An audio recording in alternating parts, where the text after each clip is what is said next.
Let me I want to read through his draft profile. Like, I want to spend a minute. Like, this guy's strengths: 4-year starter, team leader, different quarterback once he finds his rhythm, makes his way through all his progressions, strong hands, allows for easy pump fakes and to move defenders, generally accurate passer between the numbers, confident throwing over linebackers in front of safeties, good toughness, good anticipation as a runner, and willing to dive and move the chains.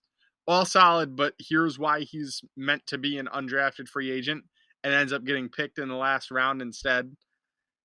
He has good amount of weaknesses. Pocket setup lacks quickness. Don't need to set up in a pocket when you're going to throw it behind the line of scrimmage to Debo and CMC. Field blinders occasionally rob him of seeing the big play. Good news is the big play is behind the line of scrimmage when you're playing for the 49ers. Delivery is labored. So what? It's still coming out in the first half second because you play for Why the can I 49ers. smell this bullshit happening? Lacks timing to beat NFL corners outside the numbers. 49ers don't throw outside the numbers. Shies away from tight window throws. There are no tight window throws behind the line of scrimmage. Ball needs to come out sooner on deep ball shots. There are none. Confidence and consistency have been issues. He's going to be as confident as he needs to be once he throws it 3 yards down the field and this guy takes it to the house. Like I said, if Brock Purdy turns into Brock Lesnar and gets the 49ers all the way to the Super Bowl, and the Eagles are one of the ones that suffer because of that, and they lose to the hands of Brock Lesnar Purdy, I will turn into the tyrant boss, and Bill Holleran will no longer be on the podcast. Deal. Oh, God, that sounds like a nightmare waiting to happen. Trevor Lawrence might not be what I thought he is. Shout out to Jared Goff. Welcome to the Built Different podcast.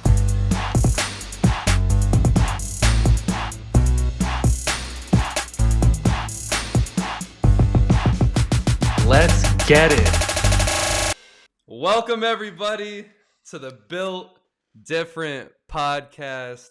I am here with Bill, and we are back with some Gold Rush episode 4.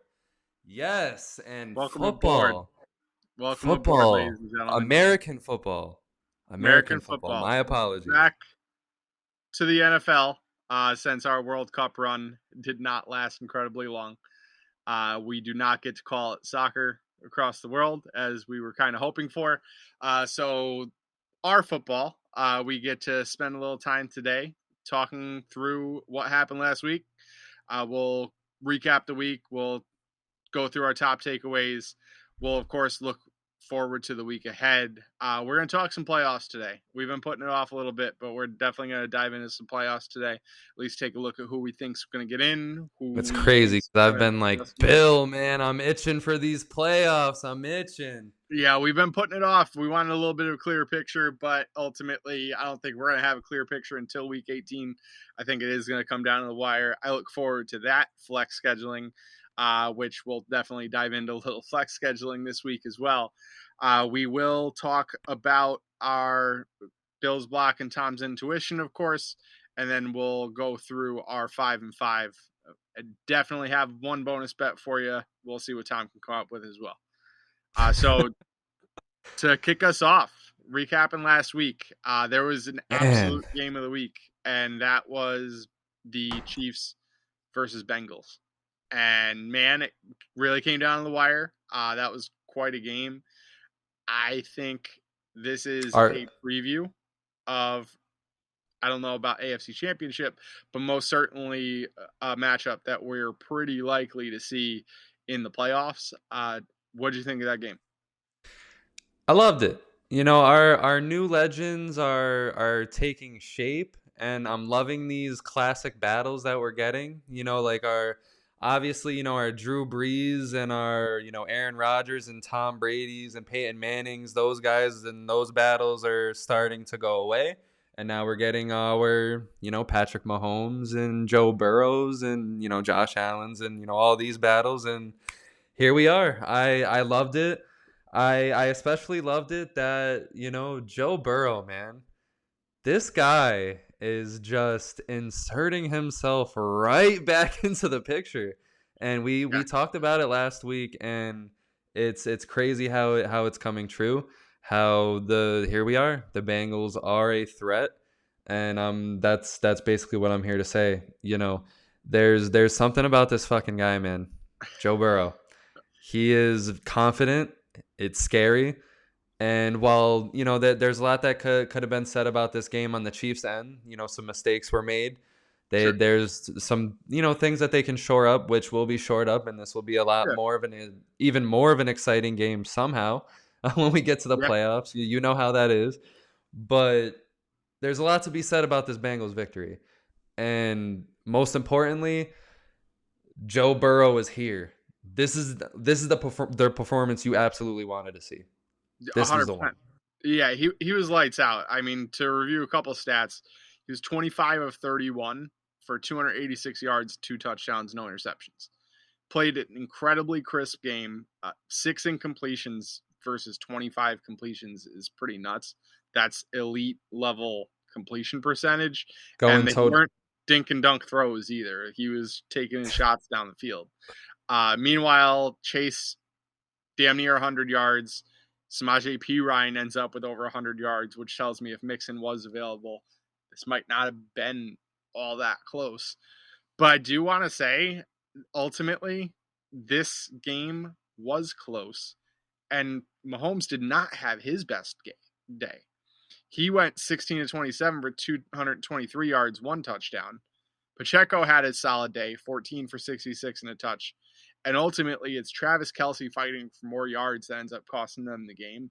I'm not going to say I want Travis Kelce to do anything different moving forward, but that guy doesn't typically cough up the ball. And if he doesn't, we're looking at a different outcome here. So let's add Mixon to the Bengals because we do get him back this week and moving forward. Let's take that fumble away from Kelce. What do you think the outcome of this game is if we replay it again? And then that's the thing is, the Bengals defense, huge, right? Yeah. To stop Mahomes like that, if we're adding Mixon,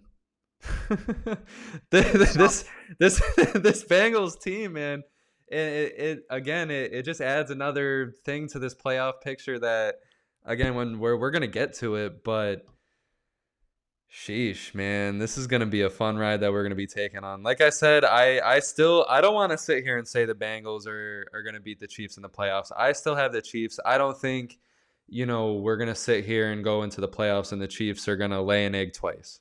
Do I think that's gonna happen? No. I think if we get a playoff scenario, I think Patrick Mahomes watches tape. He gets his act together. He does what he needs to do. I think the Chiefs come and they fix what they need to fix and they win the game.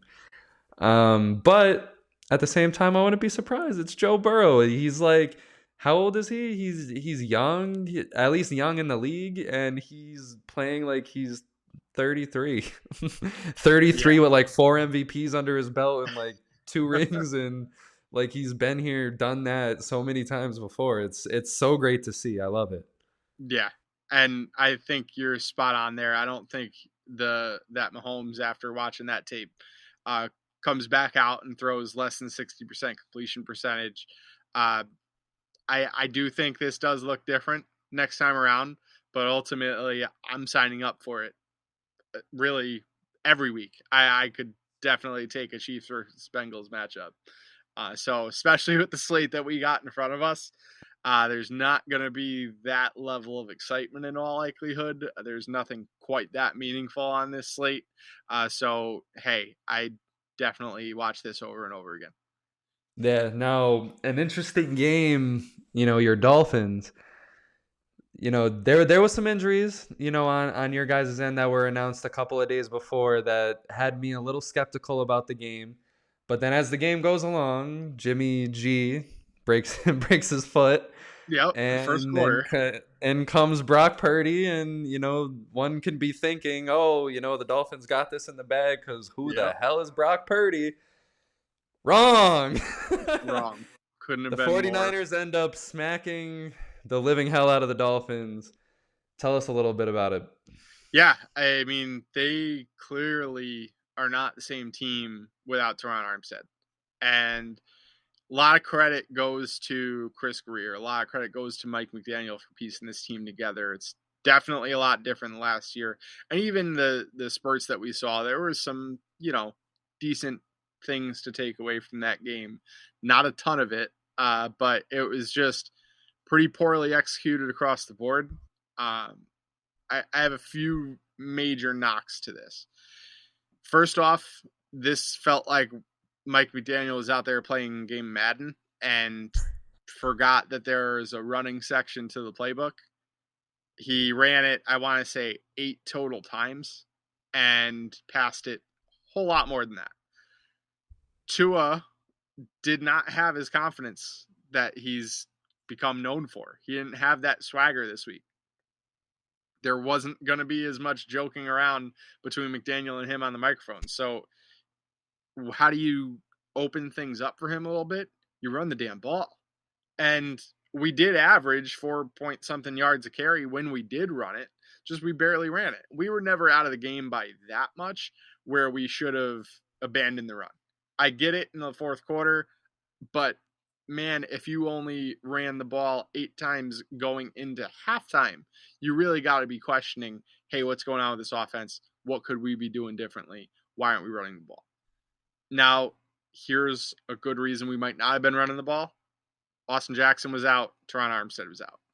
We've got both bookends as backups coming in and just doing okay. Tua didn't get killed. He didn't end up leaving the game on a stretcher. So, some element of a win there. But it wasn't a Thank highlight reel God. performance by the offensive line. They were pressuring, and Tua made some mistakes. And he's been mistake free for longer than we could ever ask somebody to be mistake free. So, not our best day at all. I think this says a lot more about how good the Niners are than how bad the Dolphins can be. Yeah, and I'm gonna trust your opinion on all things Dolphins. I think this is a good learning moment for the entire team. Having this long of success, and this could have easily happened to them in the playoffs, or possibly at the end of the season if they were going head to head with the Bills for that number one spot. But I ultimately, Bill, you make good points though. You made a good point when you said Tua has been so solid for so long, and if you look at the stats, it's been the case. Because even when he didn't have his best passing games, they were games that were mistake free.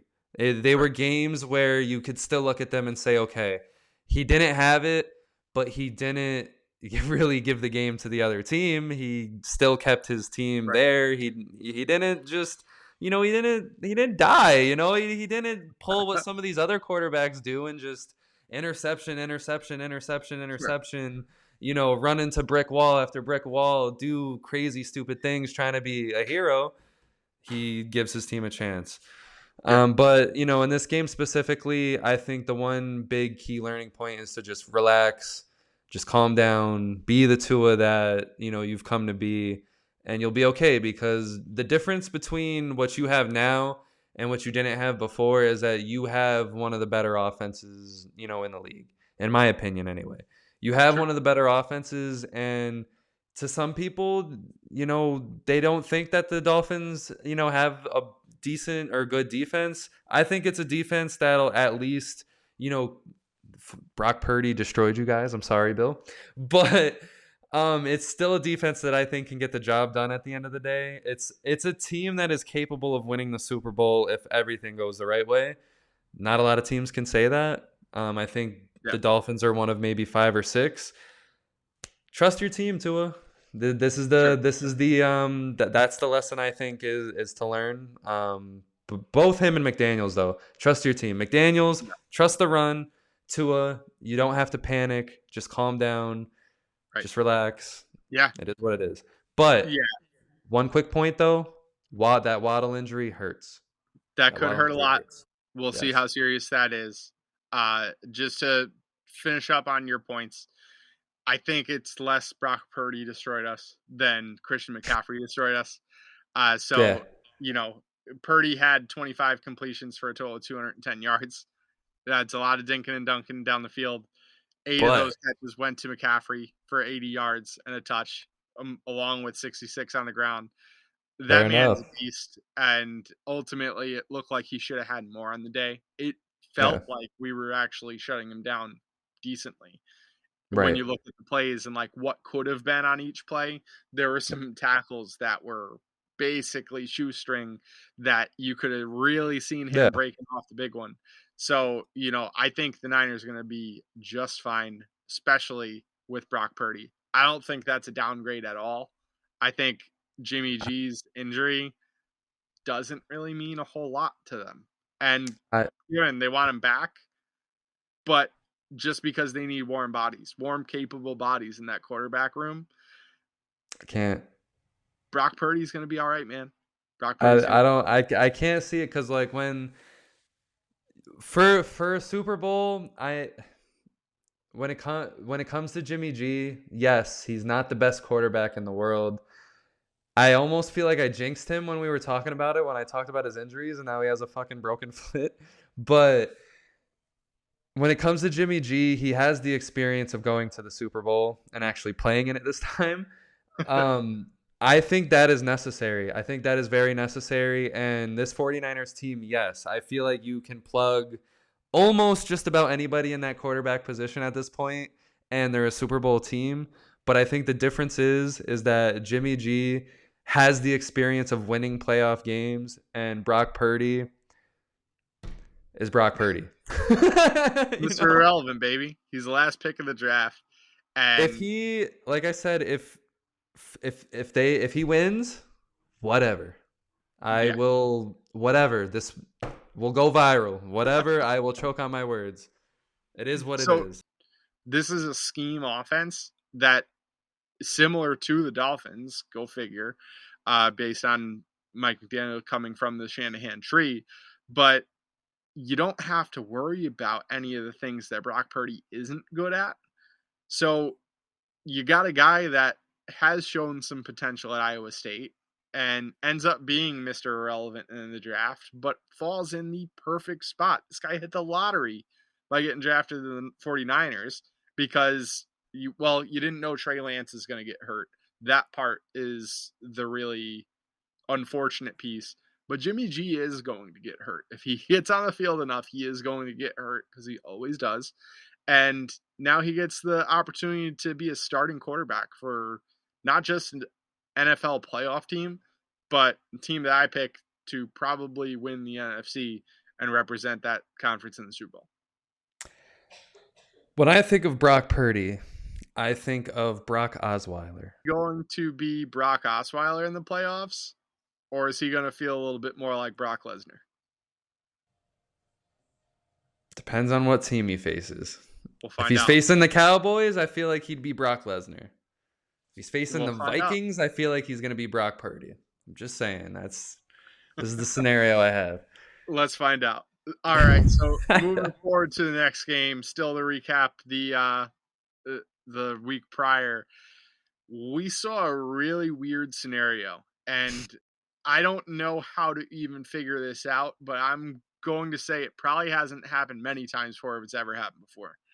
We had the NFC East. All teams played on Sunday, since no teams are on bye, but two of them played each other, and we still had the entire division leave the week without a loss.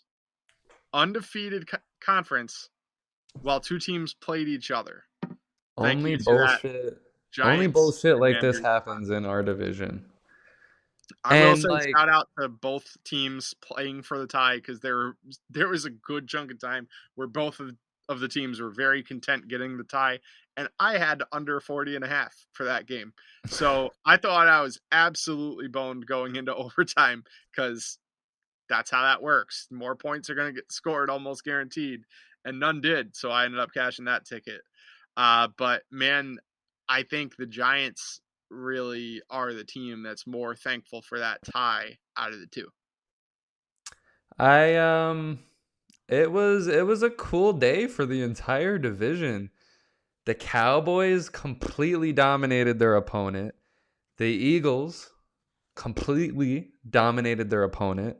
And then it was like the Giants and Commanders got together and shook hands, and it was like, because it was a real gritty grudge match between those two, because it was kind of Yeah. like, it feels like one of them are going to make the playoffs and one of them are not, right? But then out of nowhere, it's like this tie happens, and it's kind of like maybe they both can make the playoffs. So it was cool. It's Yeah. cool, and I love that you bring up that statistic. But I think you got me finally sold on the Eagles and the Cowboys. I think both of these teams are 1-2 in the NFC. I think I'm finally sold on it. In the entire NFC, I'm sold on these two teams being 1-2.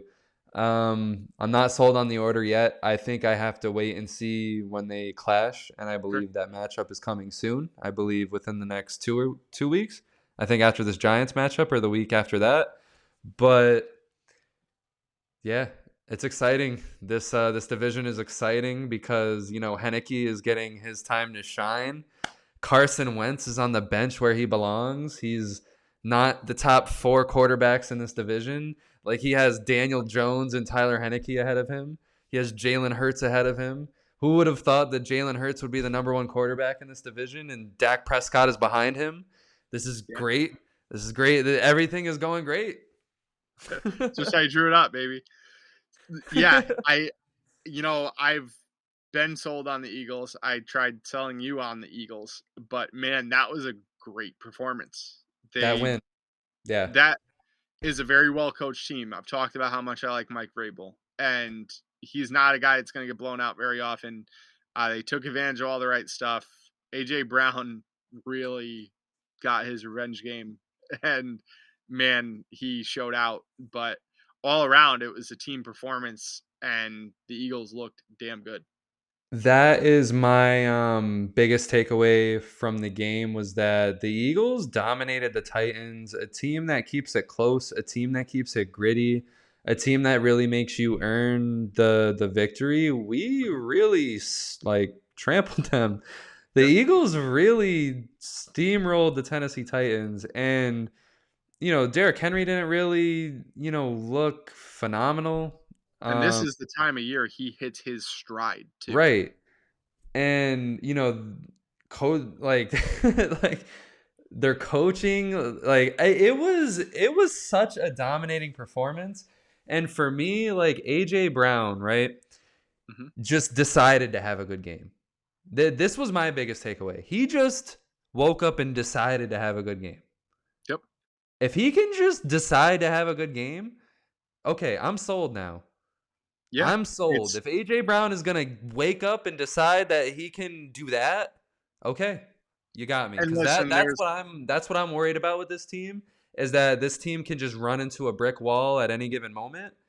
But if that's how it's gonna be, if the animal, they can just wake that up whenever they want, hey, okay, hey, okay, I'm for it. all right.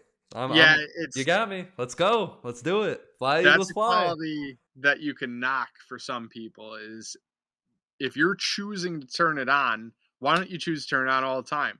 But at the Yeah. same time, if he can choose to turn it on in the biggest moments, then let's do it. This is Right. one of the tougher matchups they're going to have in a while. I feel Titans are relatively solid team for sure. They have some holes, don't get me wrong, especially in that secondary. But the teams that he's going to have to show up against also have some holes in their secondary. I think the my top 3 in the NFC are the Eagles, the Cowboys, and the 49ers. Guess what? You can beat Trayvon Diggs, and Tyreek Hill showed that the 49ers secondary can get absolutely trounced as well. 140 something yards for him, even in a loss. But hey, if AJ Brown can do a little bit of that, Eagles not only have a chance against anybody, they have a chance to blow anybody out. So, hey, Yeah. I think it's going to I agree. be it's going to make for some really exciting postseason football for the Eagles. And Deshaun Watson's back, so the Browns are here. But Deshaun Watson, obviously, he looked rusty. He looked a little tense out there. He didn't really, Well, look his it's tense. best. But he won. The team looked great around him. They looked motivated. It was the Texans, but they looked great. How did you feel? I feel like Deshaun Watson needs to relieve some of that tension somehow. And I think it's going to take a couple touchdown passes. Do you think I was going somewhere else there? No, no, no, So not at all. he didn't look good, man. And he didn't Yeah. look good in the preseason. Then he went without practicing for a while, gets back to the facility, doesn't have a ton of time. But man, that I really, really wish the Texans could have found a way to pull that off. And I really think without a defensive touchdown, special teams touchdown, another defensive touchdown, this is a different game. And I thought we might have had some Texans revenge cooking. I wish it happened, but I think Deshaun's gonna get better. I don't think the Browns have a chance. And what shocked me there is, and this is more fantasy relevant than football relevant, but the Texans shut down Nick Chubb. That's weird. The Texans have been bleeding points to running backs for years, and they finally decide to wake up and play against Nick Chubb. So that could be something cooking. That could be a storyline for fantasy football as we get into the championship weeks here, playoff weeks at least. But man, overall, I'm just not impressed with Deshaun Watson. I think it's just going to go down as another incredibly Cleveland Browns move, giving him all this guaranteed money, and Yeah. I don't think it's going to pay off. Yeah. I'm in the middle. So I gotta see more of Deshaun Watson because it's just he hasn't played. I think he's just gotta he pro- he looks weird out there. He probably Yeah. feels weird. It's just not anything he's used to anymore. And with everything that's going on, it's just like he knows that there's just a million eyes on him, and he knows like half of those eyes are just not good eyes on him. Right. The And fans, the it's press, not comfortable. It's not comfortable for him out there, and I know it's not going to be comfortable until he can tune all that out. I right? don't know if that's going to happen this year, or maybe it does. Maybe it does happen this year. Either which way, it's a little of what I expected. I thought maybe he has one good game and then he doesn't have any good games for the rest of the season. Either way, I think the vibe of the team is a little different now that he's there, which maybe can explain why Chubb had a little bit of an off game.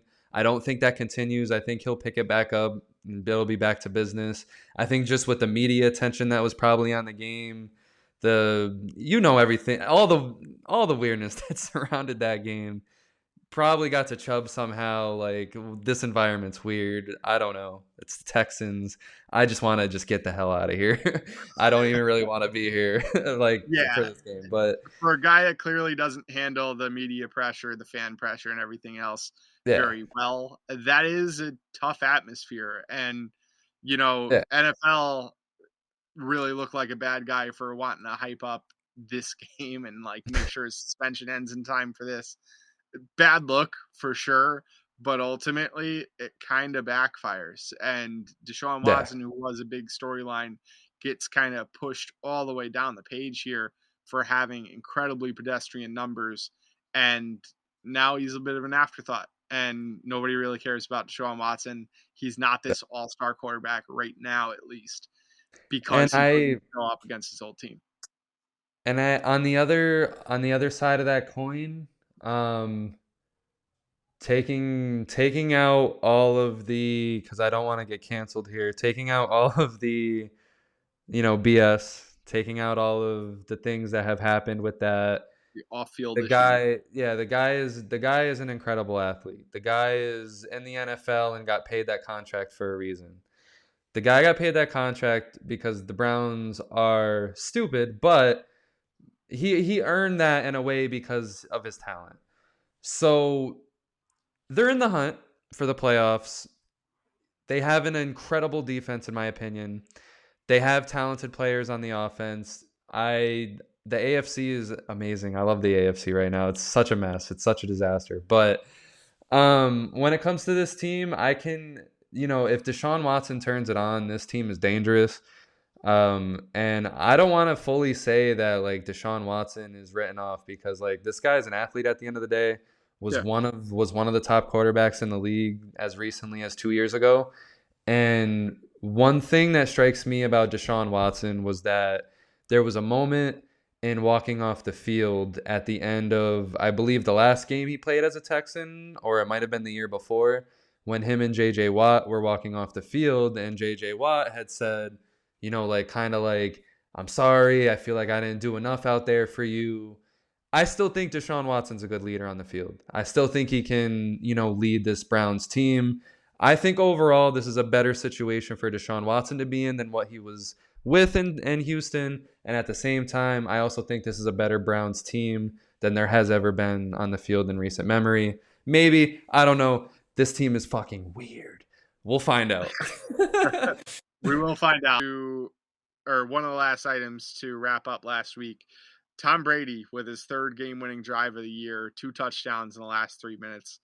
Pretty impressive. And how do you feel about Tom Brady pulling this together?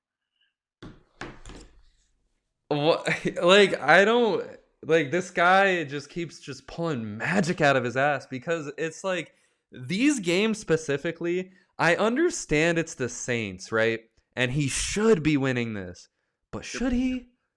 Should this 45-year-old man be winning these games at this point?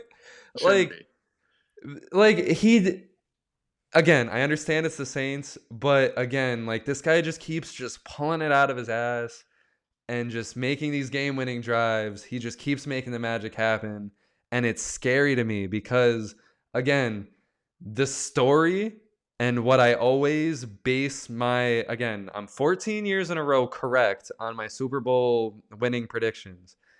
It's not as impressive as it sounds, but when we get to the Super Bowl, I always pick it right because I go off of who I can imagine carrying the Super Bowl trophy.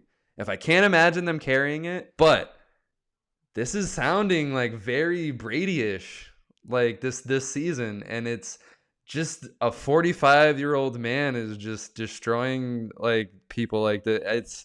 I love it. It's great. It makes for a great story, and he doesn't have a lot going for him in the home life, so glad things are working out on the Nothing. field.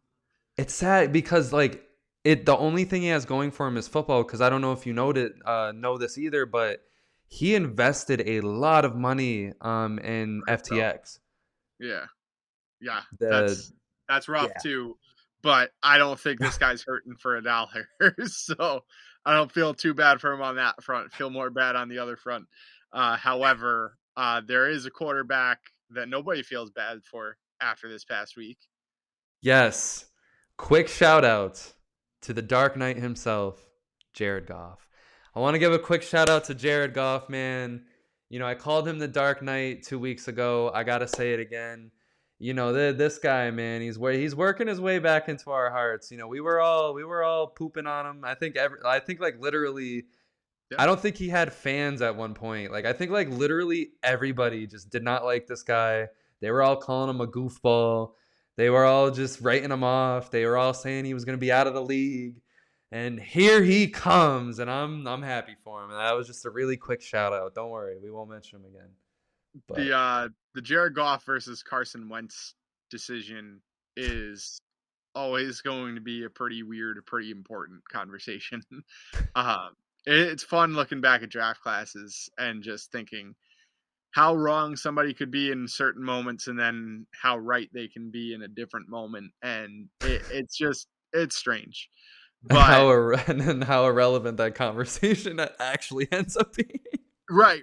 And you think this is the future of the NFL, and now we're looking at Carson Wentz as the 5th best quarterback in his division. Please go away, Carson Wentz. That's the one. And then you're looking at Jared Goff, who's... No, because I don't even know if Carson Wentz is better than Gardner Minshew. Touche. So, arguably the 5th best quarterback in his division. So, either way, if that's what the race is for, and then Jared Goff... Is he better than Cooper Rush? All right, come on. So, you got to give him a little something. Dude, if you don't make Terry McLaurin a good wide receiver, I just don't... Anyway. Yeah, Let's look ahead to the games that are coming up. let's do that. Let's Because take a we're look. inching towards these playoffs. The games are a little wacky this week. You kind of They pointed it are. out, and I Yeah, looked, and wow. Like you said, 6 of the 13 games are about a negative -6 or higher spread. Only two of them are 50 plus overs. Some of these games personally scare me because I truly think I could see a Giants upset over the Eagles. I can see a Jets upset over the Bills. I can see a Browns upset. I can see these upsets. I mean, shit. sure. I can even see this being the week, and I could I don't know. I got nauseous while I was saying it, and I'm gonna feel weird even saying it. I could see this being the week that like Russell Wilson beats the Chiefs and just like let's ride. And the most like irrelevant win of the Yeah, season that really pisses off Broncos fan. If Russell Wilson goes for like 300 yards and like 3 touchdowns and torches the Chiefs, I can just see Broncos fans like fuming, like just I can see that too. You know what's scary though? They match up pretty well. So the Chiefs don't run the ball. The Broncos have a great pass defense. Mahomes showed he's a little vulnerable last week against the Bengals. The tight end can win some matchups across the middle, so Kelsey should have his day. But man, I expect a lower scoring affair than what you would typically expect from a Chiefs game. That Chiefs defense is not great. No Sutton, which, they can't pass the ball anyway. So I really think this is Latavius Murray or bust, which is awful when you can't trust Russell Wilson for even one touchdown. But Jerry Jeudy's the kind of guy that can get behind this secondary, and they're the kind of secondary that lets people buy him. So I don't know, man. Like, it's not that far fetched. I'm also not putting any money on that. I will. I'll throw $1. I think my intuition is telling me like Russell Wilson like the theme of this season is literally how badly can Russell Wilson fuck over the Denver Broncos for no reason. It's like So I don't know why, but it's like how badly can Russell Wilson do it? Like in what ways can Russell? Because like last week it was Russell Wilson didn't lose to Lamar Jackson. He lost to Lamar Jackson's backup 10-9. Like you have to remember that them winning a game doesn't screw them out of draft position. Because right now they don't care if they win. oh You no, know, but that's the thing. That's not even winning would what's not gonna make screw them them. mad. It's the fact that Russell Wilson turns it on and has a really good game, and they beat the Chiefs of all teams. Yeah, And if they could have just turned it on the way the AFC playoff picture is, and the way that it is kind of open crowded. if the Jets start losing games, which I envision because their quarterback, it's the position is it's a little weird, because Talk about Mike White like that, man. are we expecting Mike White to really continue playing good and win I games, I don't think he's going to have a great week this week. He which would be another loss? he did exactly what he was supposed to do last week, and again, the Bills should stop here. But my prediction all along has been he gets his win in the first week, and then performs well enough against a weak Vikings secondary, but the team gets trounced. Team didn't really get trounced; they were competitive in that for sure, but they lost that game, and then I thought they were going to get trounced again against the Bills. He's got the 1-2 record, and then it's time to put Wilson back in and see what you have there. I think the Jets really have to play more for the future. I don't think either one of these quarterbacks have any kind of a chance once you're looking at playoff football. So I don't think you want to focus on this year as much. I think you really need to just build on something and I then agree. figure out what you've got in the quarterbacks for the future. And it's my thing is like with how this is going, right? And how the Jets are holding on to that last spot. And obviously, you and I are saying, we expect the Jets to fall out of that last spot. And then the next teams being, the Patriots, who we don't expect to really claim that spot. And then, the Chargers, we can see it. The Raiders you can't see, but I can see. And then the Browns are an interesting team, but the Broncos could have easily had this spot. And Yeah, again, like if they smoke the Chiefs, if I'm a Broncos fan, I'm just like, come on. yeah, I think this game could be something that shows what they're capable of. So I can absolutely understand now you Yeah. say that this being something that really pisses off their fan base. But at the same time, you still want to beat the Chiefs, Oh so yeah, they of can't be course. too mad. Let's go ahead and take this opportunity. I do have one more game that I want to talk about, which has more betting influence, I think, than anything else. That's the reason I want to talk about it. So we'll switch the order a bit. We'll talk about that right before we get into bets. But while we're talking playoff picture, who do you feel is your last team in for both conferences? And who do you think is the first one that misses out on the big dance?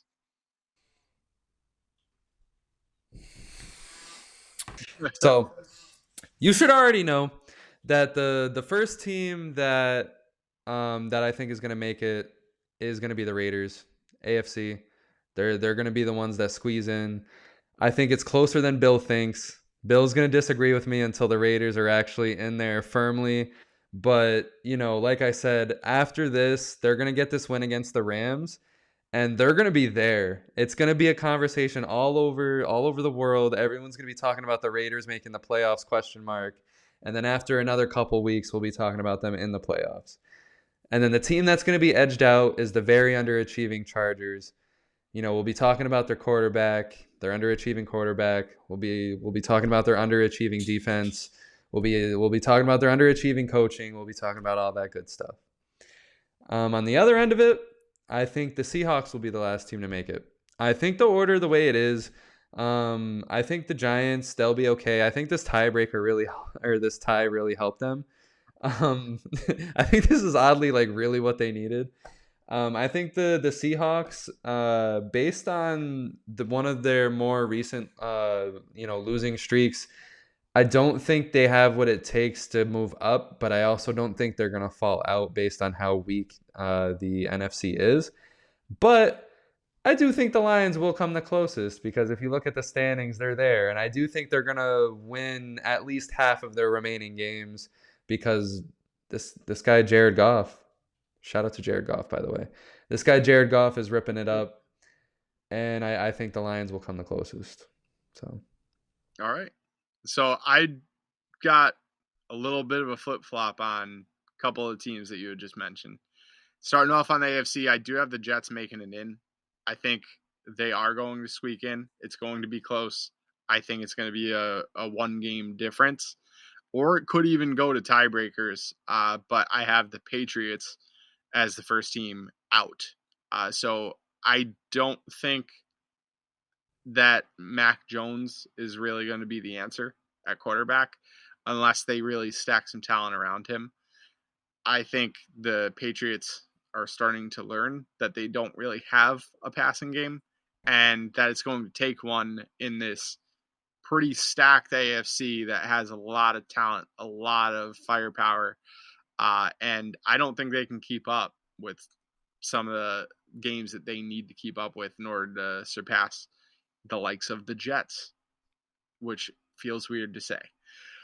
Over on the NFC side, I do have the Commanders, who really take advantage of that tie, I can see it. edging out the Seahawks. I think they're going to end up getting in by half a game over the Seahawks. I think exactly what you said. I think this cold streak, it does drop them some, and I think the Commanders are hot enough. Plus, they apparently are going to get Chase Young back at some point. I feel like I've been talking about Chase Young coming back since the first episode. Yeah, we're like Chase Young? But maybe he Because ends I up was like, showing up. Chase Young is going to be the difference for them to beat the Giants. And then, oh, hey, look, it was a tie. I probably would have been Yep. right. Hey, it would have made a difference somehow, I feel, but for better or for worse. So, if they get Chase Young back and they already have Heineke playing well enough to win these games, they could be a team that continues to climb. So I think they edge in. Seahawks fall just out. That is going to be the 7th and 8th seeds for each conference, in our opinions here. So moving forward, let's circle back to our last game that I am excited about, something to look forward to for this week, and something I find weird as hell. The Lions are favored over the 10-win Minnesota Vikings.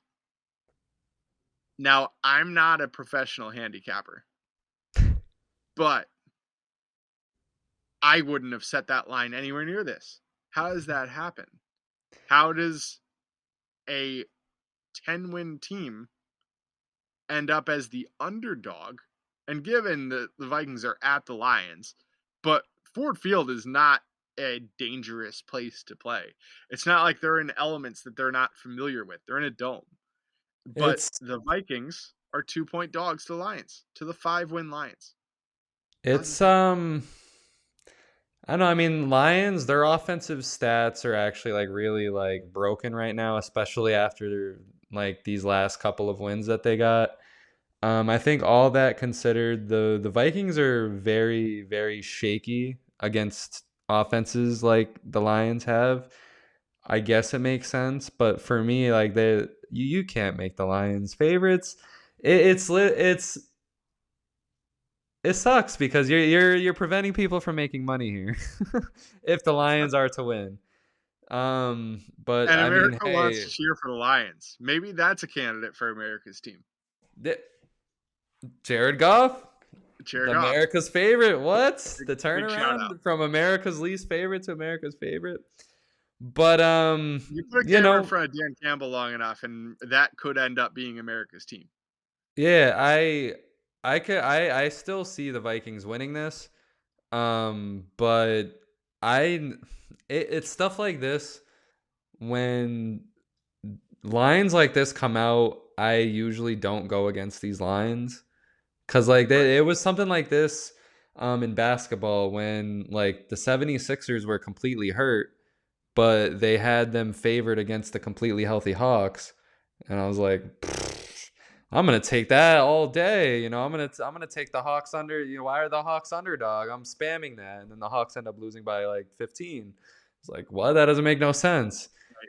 So I don't know. But So, shout out to Jared Goff though. Like Jared Goff to be in this position, to be have in the a Lions as a favorite. situation, That's wild. yeah, like against the Vikings, the 10-win Vikings that are like gonna go off in history and this playoffs history, and Jared Goff, man.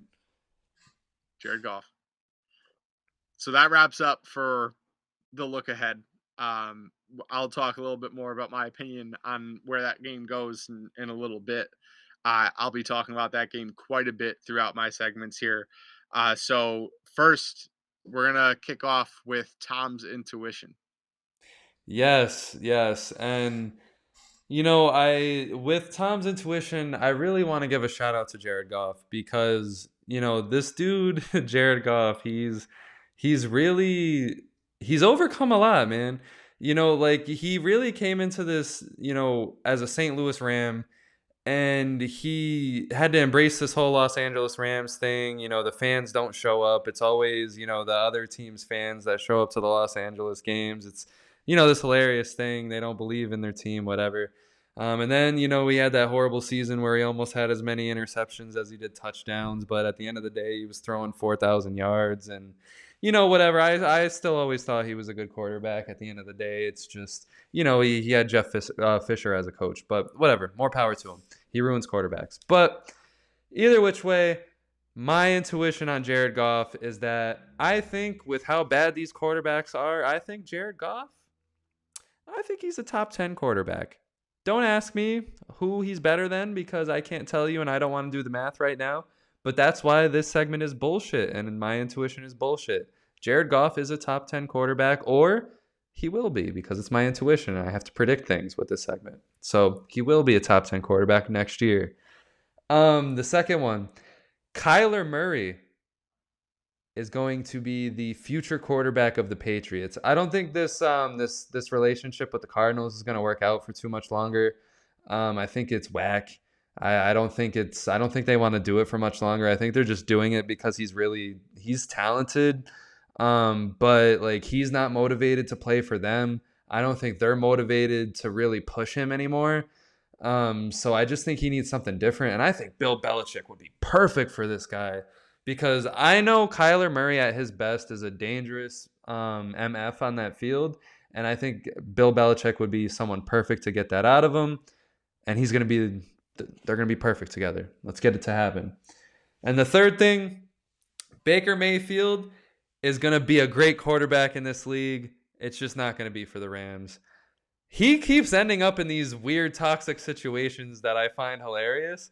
Um like the Browns, like he did really good for the Browns there for a quick second and then all of a sudden it got really toxic and then Deshaun Watson I really think they did Baker dirty with that for no reason. And then he ended up on the Panthers with this Sam Darnold weird craziness. And now he's a Ram and they are with no wheels on their train. So I'm praying for you, man. You got this. So I'm with you on a couple of those things. I do think the Cardinals need to break it up. It's given me kind of Utah Jazz vibes to bring in a little NBA talk where there's talent, there's the right stuff to an extent, but you can't piece it together. It's just not happening. So Right. got to try something different. So I think he could get traded maybe. They get And a lot out of that that's too. not a Patriots move. So that's why I don't necessarily agree with that if he gets traded. He's a free agent. I could see it though. I could certainly see something crazy like that happening. Big And B is man, spending the money. yeah, it's that's still a strange fit just because I don't think they want to spend money there. But I was just saying that I think Mac Jones is not the answer. So, the shoe does fit. So moving on to Baker Mayfield, you're right, man. Like I didn't even realize this is the third consecutive trash situation for him. And I think he has shown that he has what it takes to be at least a solid quarterback, but he's getting in the wrong coaching situations. He's getting in the wrong team situations. Sean McVay could have something for him. I think he's now the most talented guy on that roster that has a body that feels less than 60 years old. So I I mean, think we Stafford were can't have this much left. close. This close to Yeah, seeing him in San Fran. I was hoping for it. I know I figured it wasn't gonna happen because it was why would they? I mean they won yeah. with Brock Purdy, so why not? But man, I felt like if he would have ended up in San Fran, that would have just It been would have made in heaven. 100% would have happened if he cleared waivers. The Rams wanted to play spoiler to that, if nothing else, Yeah. is what I really feel happened. So And I it's don't just think the so Rams unfortunate because like if I'm Baker, I'm just like and like I'm like, oh man, let's go. had it San lost. Fran, Jimmy G got hurt. Can't wait for this Yeah, text. And you look, I got the text. Why? Why? I think Baker's going to get an honest shot with the Yeah. Rams next year. I think realistically, if Stafford even comes back, he's probably not going to stay healthy. And if you have Cooper Cup and an offseason to build up with Cooper Cup, I think he's got a shot of doing something with the Rams. I Is it just going to be enough to do well and be a playoff push? I don't know, but I don't ultimately, I only reason I don't agree is because like it's just everything around that is just old, not healthy. I mean, even Aaron Donald is showing, finally signs yeah, of not being healthy. Um yeah, all it's right. unfortunate. Like I mean, hey, put Baker Mayfield in New England. That's another one I think could I'm do just saying, like, pretty I well. I don't. This is easily like a situation where like I can see Baker Mayfield being out of the league for no reason at all. Cause like he had a very solid season with the Browns. I believe it was 2 or 3 years ago at this point. Mhm. And a lot of this stuff that's happened since has just been out of his hands. Like it's been Yeah, just because the Browns have never known what they were doing ever at any point in time, and then they just get Watson out of nowhere. yeah, yeah. And It's just not his fault, but we'll find out. whatever. So give All us right, some that Bills wraps up. block. Let's go. So onto Bill's block here. So I typically have, you know, different levels of confidence in my DraftKings lineup that I put together for you guys. And in certain weeks, it's very easy for it to come together. Certain weeks, it's a little harder for it to come together. Last week felt great. Last week was a very solid week, and ultimately, a lot of the plays did cash. So I had all the right players. Didn't necessarily put them in all the right lineups to really win the million. But there were a few that weren't all that far off from it either. So Brown's defense paid off. Monra paid off. AJ Brown paid off. A couple of different guys that we talked about. So this week I'm feeling pretty good again, and here's why. It is a pretty limited slate for the main slate. We're down to 10 games, and that's not the way it's typically been on a Sunday afternoon. We typically have more than just 10 games, but with 6 teams on bye, then the Thursday, the Sunday night, and the Monday night, you're down to just 10 games that you can pick from. And as Tom said, only 2 games on the whole slate have an over of 50 or higher. One of those is Miami versus the Chargers. It's not even on the main slate. So you really only have one game that has a ton of points to pick from. It's Minnesota versus Detroit. So I am stacking the ever living hell out of that game. And I have, at quarterback, one Mr. Jared Goff. So I'm running back for Jared Goff. He had a great week last week. He's on a good stretch for sure, even from a fantasy standpoint. And man, if Mike White can produce versus the Minnesota Vikings, then Jared Goff can produce as well. So I am running that back with Amon-Ra. I think Amon-Ra is the guy that fits well to beat this Vikings secondary. But if they're scoring points, then you better believe Justin Jefferson is going to be scoring some points too. So I really think this game could smash the over. I think we're looking closer to 60, 65 points. But Vegas knows something we don't. So it could be right on that 51, 52 mark. I wouldn't be too shocked at that either. Either way, that's plenty of touchdowns to be scored. So I am also adding TJ Hawkinson to that mix. So TJ Hawkinson is my tight end. So we do have 4 total players from that game, and I have no problem with that. I think there's plenty of love to go around across those. So the rest of the games are from more modest over-under games, of course, since the other one's highest on the slate. But I have the Dallas Cowboys versus the Houston Texans. The chalk play for this is going to be Tony Pollard. I'm fading that. I'm going Ezekiel Elliott. Ezekiel Elliott doesn't have many games where he has more touches than Pollard, but realistically, he does rush more often. And once this game gets out of hand, in a game script very similar to what happened last week, it should be Dallas up by a bunch. And when Dallas is up by a bunch, what they did is they ran it to Zeke. So I see Zeke finding the end zone twice this week. So locking Zeke in as my RB1. My RB2, a game that has enough points where there should be some scoring, is Carolina versus Seattle. And Seattle is awful against running backs. I'm going Deontay Foreman. For wide receivers, I already have Jefferson and St. Brown. I'm wrapping that up with Marvin Jones. And this is a very expensive set of players that I've put together so far. So my flex, I actually have to go Greg Dulcich. Greg Dulcich, I like going up against Kansas City because Russell Wilson is going to have to throw the ball. Kansas City should be ahead a little bit, if not a lot of it. So Greg Dulcich is one of Russell's favorite targets. He's really been the main favorite target. But if you add to the fact that Cortland Sutton's going to miss this game, I really think Dulcich could have a lot of targets. Not necessarily finding pay dirt, but if he has 80 or 90 yards on 7 or 8 grabs, that's going to really pay his value at only $3,400 for the salary. I also have Cowboys defense to wrap it up. Spending up a little on defense here, and it's going to be worth it.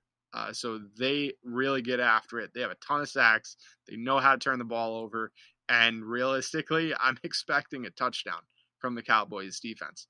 That will rear its head in just a moment as well. So that wraps up the DraftKings lineup.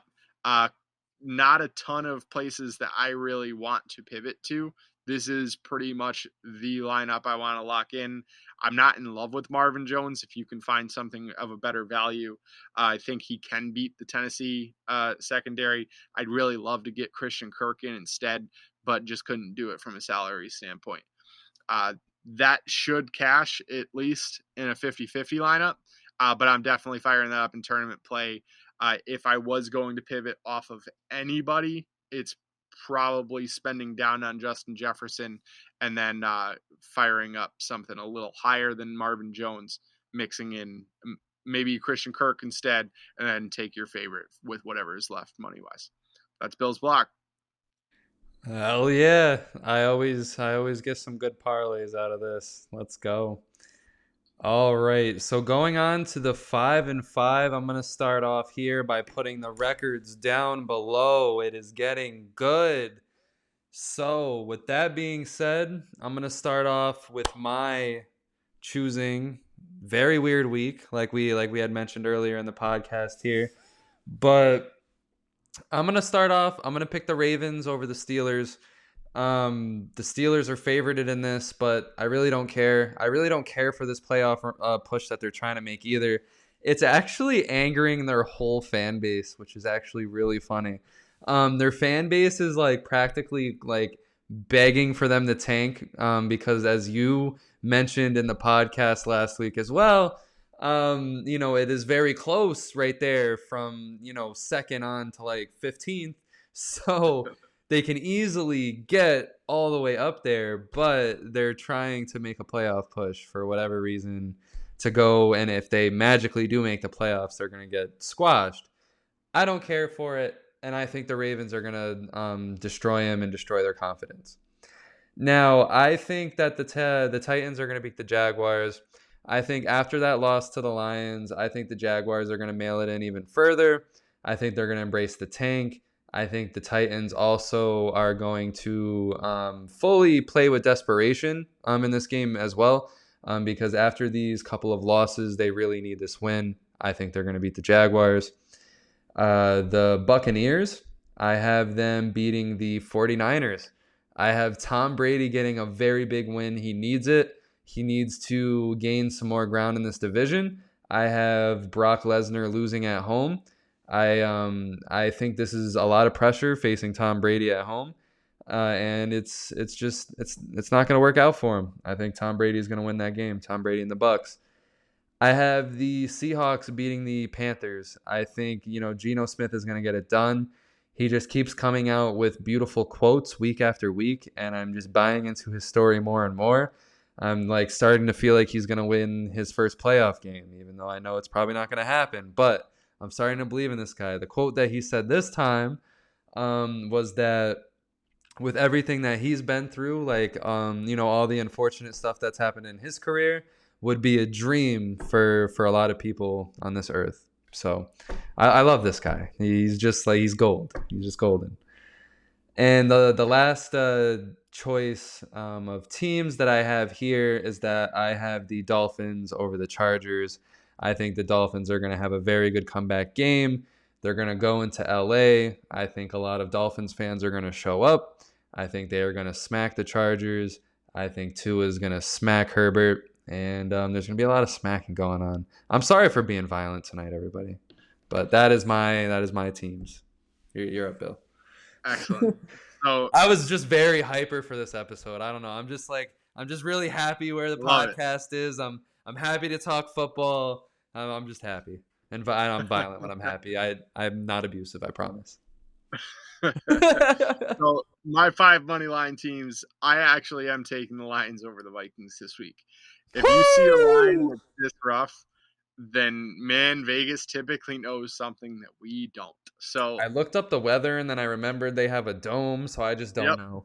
I don't know. There's no injuries. There's no reason for it. There's just no reason for it. And it's not like the Lions are undefeated at home or anything. The splits don't make sense. There's no real reason for this, which means somebody knows something that we don't, and I trust them. I'm scared. I'm scared to bet on this game now. Yeah. And, the Vikings don't win anything by a lot. So if you're going to bet on this and you want to feel confident in it, then you don't take a money line from either one of those teams because it's pretty 50-50 game realistically. But I have no problem teasing and taking the Lions plus some points If you take the Lions +3, I think you're locked in.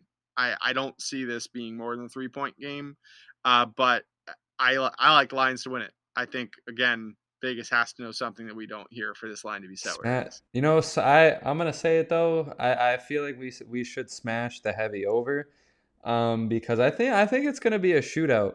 And the reason why I I agree. say it is because you say the Vikings never lose or win by a lot, and the Lions defense is really really weak, and their offense is really really strong. So There's I two think offenses that are strong against two defenses that are weak. yeah. It's the dream matchup for an over, which is often when an under hits And as well. Jared Goff, So, shout out to Jared Goff. That guy, he has nothing to lose. So so Lions is my first money line. I also have the Ravens for all the same reasons you said. I think Tyler Huntley's really solid. I think he's going he to beat end up Russell Wilson. he's going to end up signing a solid contract in this league. I don't know how long he's got left on this Ravens deal. But he's really showed he's got what it takes. He's won some solid games. Not just this one. He didn't show me a ton last week. He showed me enough. Denver's defense is He's solid. afforded Lamar Jackson the ability to stay healthy. And that is Yeah. one thing that a lot of us worried about when Lamar Jackson came into the league was, can he stay healthy? And these games that Lamar Jackson is able to miss, great. Yeah. So I like Huntley and the Ravens over the Steelers. I do like the Titans over the Jags as well. I think, like you said, the Jags are starting to tank a little bit. They're seeing where they stand. They see how devastating a couple more wins could be. I don't think they want it that bad. Trevor Lawrence playing a little banged up and also just not really having the talent there yet right now. I think that means that the Jags are sending it in, and Titans should take advantage of that. They want the win bad, especially after last week. They don't lose two in a row, not in that way, let alone in general. So I also have the 49ers over the Bucks. This is where we do go head to head. I think Brock Purdy comes out and takes down Tom Brady. And it's wild to think about this guy. I don't know if he was born yet when Tom Brady started playing in this league. And here he is, ready to take on the GOAT. So It's like I like SpongeBob versus Doodle Bob. I like 49ers defense against the Bucks. What I really disagree with on your opinion on the Bucks is the fact that they need this game. I don't think they do. And I think they know that they don't. Therefore, I don't think they get up for the occasion. So the 49ers are a good team. The Bucks will take care of the bad teams, and that's all it's going to take to get into the playoffs. I do think they can make it interesting with anybody and everybody in this league, but I don't think they feel that drive to do it this week. To wrap up, I do have Dolphins over the Chargers as well. I think it's a bounce back game. I think the Dolphins will be good at resetting just because Mike McDaniel is an even keel guy. I don't think you're going to get the lowest lows. He allows pretty high highs, but overall he's a pretty even keel guy. Just generally very optimistic. I think they won't feel as much pain traveling to California, being that I believe they stayed there this week. So I do think they can take down the Chargers. I'm interested in what you said about a lot of Dolphins fans being at Los Angeles, because frankly, for a lot of years, a lot of Dolphins fans didn't even make it to Miami. So now that we have ourselves a bit of a team, I'm curious if we do travel well, and most teams do travel well to Los Angeles. So that wraps up my five. I'm going to dive right into my But five touchdown scores. before Sure. you do, I don't know how comfortable the Buccaneers should be. And the reason why I say that, I'm not saying the Falcons can do it, but let's say hypothetically the Buccaneers do lose to the 49ers, which is very possible because, I'm not saying Brock Purdy alone is going to beat the Buccaneers, but the 49ers as a team, they have a really good team that can Yeah. do it. The next week, the Buccaneers face the Bengals. The Falcons face the Saints. So if the Falcons win and the Buccaneers lose, they are now tied again, which would mean the next week the Buccaneers face the Cardinals and the Falcons face I had The this in my head. Ravens. The Ravens, which Lamar Jackson I'll could still be hurt. I'll jump ahead a little bit and tell you that the Buccaneers versus the Falcons might be the play-in game that we get for Sunday Night Right. Football in Week 18. Right. That's I that could that that's absolutely see where it. that's where I was getting to. Yep. So But this game could knowing be important to that. And like I said, I'm not saying like the Falcons are like anything dangerous, anything to worry about, but I'm just one saying I more don't guess know. real Like this quick. this loss could prevent Tom Brady from the playoffs. Could. It Could. could, but anyone can. And the six Right. that he already has could as well. The Falcons, however, are bringing in Desmond Ritter. Desmond Ritter is going to be the starter after their bye week. Could be their future. That could be either really bad or a game changer positively. We don't know yet what Desmond Ritter is made of. We don't know if he's ever going to be good, let alone if he's going to be good this year. Yeah. So I'm intrigued. I think he's got a skill set similar to how they ran the offense through Mariota. So realistically, they don't have to change a ton. For every reason they've found some success this season, I don't think that drops off with Ritter. And maybe he is a ton more talented than Mariota. Maybe he's not. So I think we're going to find out a lot about the Falcons pretty quickly. But I I could see it. I could absolutely see them making up a little bit of ground and making that Week 18 game incredibly interesting. So For we'll find sure. out. Well, tell us who you got for touchdowns. So for touchdowns, I do have a couple of guys that I mentioned during my DraftKings lineup. I do have Deontay Foreman as my number one lock for a touchdown versus Seattle. I like the odds a lot better than where Vegas has him right now. I like Zeke versus Houston, and I might even like him for 2 touchdowns. I like Pollard just as much in that stretch. So really, you could go either way if you personally leaning in either direction, but I'm going with Zeke. I like Christian Kirk versus Tennessee. I think I did go with Christian Kirk last week. He didn't actually find the end zone, but he did have plenty of opportunities. So I do think he finds one deep of against Tennessee. That is where they're weak. I like Derrick Henry versus Jacksonville. I'm probably looking for something like a 200-yard and 2 touchdown line for Derrick Henry. So that's where the DraftKings lineup could fail, is if Derrick Henry absolutely becomes a slate breaker. Outside of that, I really like the lineup. And I do like Eckler to find the end zone versus Miami. I think they'll shut him down okay. But I still think he finds one receiving. Miami tends to give it up to receiving backs a little bit more than just your standard running back. On to you. All right. So I want this win. I want to win both. I want the record and I want the touchdowns. So, Bill, I'm sorry to do this to you, but I'm going basic. I think the best wide receivers in the league are going to shine, plus Nick Chubb. So I'm going with Nick Chubb to get a touchdown. And I'm going Amari Cooper, Justin Jefferson, Stephon Diggs, and A.J. Brown. Just All like right. that. I like it. Your Listen, logic is probably way better than mine. For me, I just think as we get closer to the end of the season, the star wide receivers always end up in the end zone. The playoffs is where it gets interesting. Is where we get more of the better the very nitty gritty matchup scores, the ones that I can't predict. But yeah, that yeah, those are my scores. this does make it interesting. I'm going 4 running backs, 1 receiver. You're going 4 receivers, 1 running back. So Yes. we'll see if there's a strategy that comes into play there. But Give listen, us a I think bonus bet. I like both of our 5 touchdown scorers, so I might do some chaining together this week for my betting purposes. My bonus bet, which I have mentioned, is a Dallas touchdown, Dallas defensive touchdown. Dallas should score more than 1 touchdown, but one of them is going to be from the defense. They're at plus 330 odds when I looked prior to the podcast, so ultimately feel free to lock that into a parlay. But I had no problem putting a unit or 2 on it straight up. I really like the odds of a short field, fumble recovery, scoop and score, or they do know how to ball hawk. They should be able to pick one off again with short distance. And Texans always seem to give up the defensive touchdown. So I think they're going to be playing pretty aggressively to come from behind.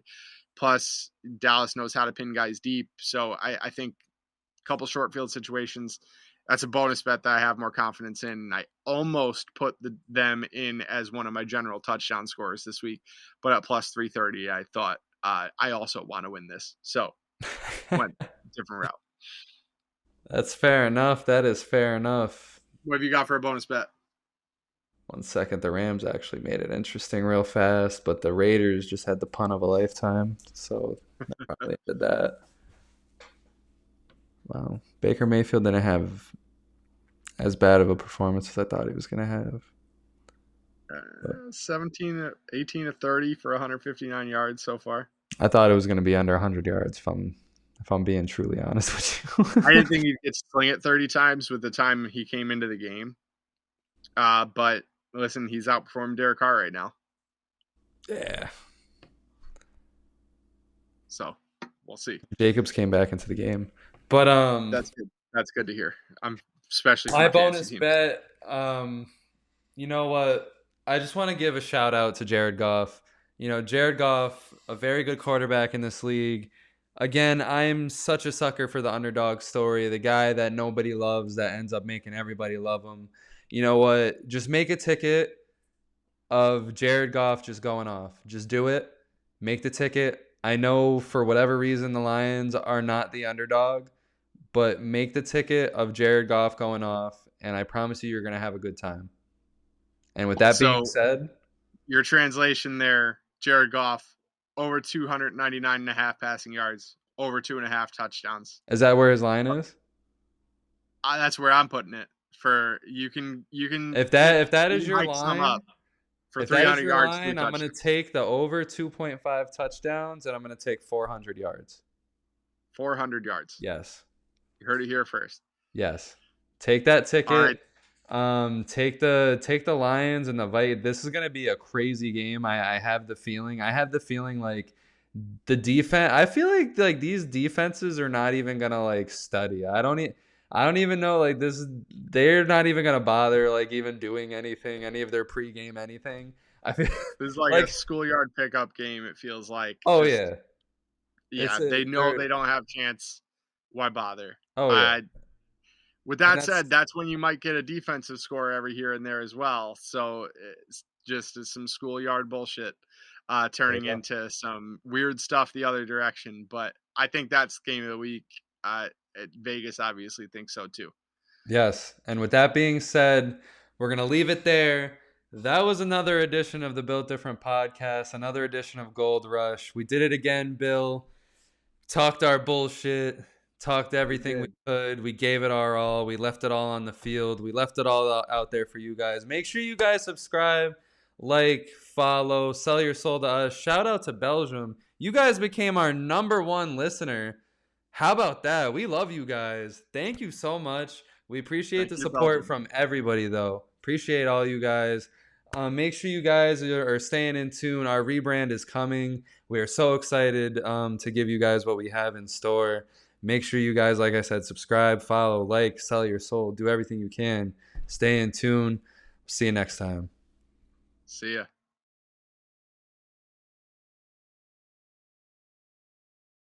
But those Raiders, though. This year. Tell me about those Raiders, Bill. We currently stand there in the third with about 4 minutes to go. Baker Mayfield's in the game, driving it down the field. 13-3, Raiders are up. This game could get a little weird.